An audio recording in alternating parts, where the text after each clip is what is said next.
Shake it up. Shake it up. Hello and welcome back. Shake it up. Finally starting to warm up out there. We had snow on the ground last week. It's April. Everything's melted, so now we're going to start talking about making our drinks ice cold.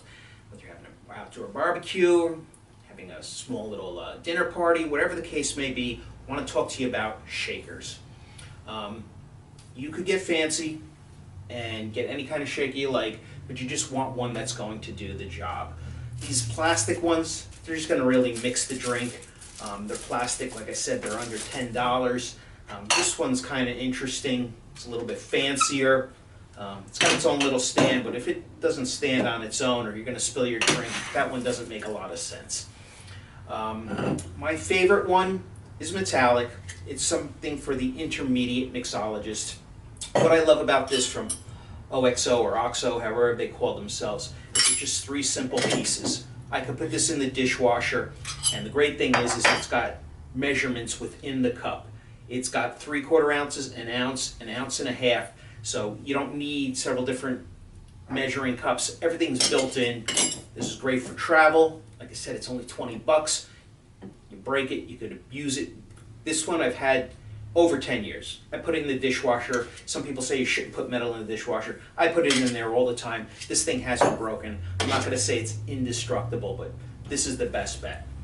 Now, if you're a really serious advanced mixologist and you want to get an antique, this one isn't cheap. This one is about $300. Maybe you can find it on eBay for $200. It's got a built-in strainer, juicer, strainer. This one, it's 2 pieces. You gotta make a suction and then you shake. And the thing you gotta watch out about this is you just don't want to start shaking and have your drink all over the place. So make sure it's in there. Now you can start shaking it before ice goes flying all over the place. You should do that anyway with any shaker. This one obviously a bit more secure. Everything's grooved.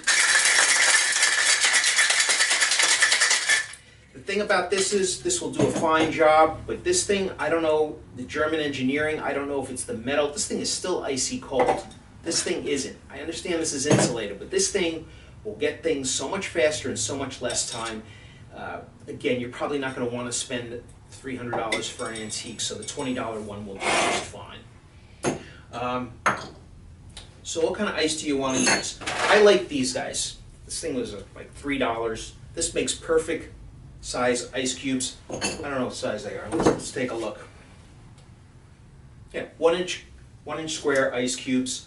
This is the perfect size for shaking because the whole part of shaking is not only to mix the drink well, but to get it nice and cold, and you want some of the water for dilution. You want to dilute your drink a little bit so it's not pure alcohol, it's nice and cold, and it mellows out the taste of your drink, no matter what you're making. If you're in the backyard, I guess these $5.99 jobs will work. You can break it. If you're more serious, get the $20 OXO. Now, if you're making a martini or any drink that should be chilled for a long period of time while you sip it slowly, stick the glasses in the freezer. They say martinis should be stirred. This takes a long time, and quite frankly, I don't mind my martini shaken. Just like James Bond, and people don't realize this, but that whole James Bond thing, shaken not stirred, was because he was a kind of rough and tumble kind of guy, and you know, just shake it. You know, I don't have time for you to sit there and stir it for a minute or 100 strokes, whatever it is. You could shake my drink because he was like a rebel. That's how that whole thing originated. But looking forward to summer like the rest of you. Some cookouts, some good ice cold drinks. Cheers.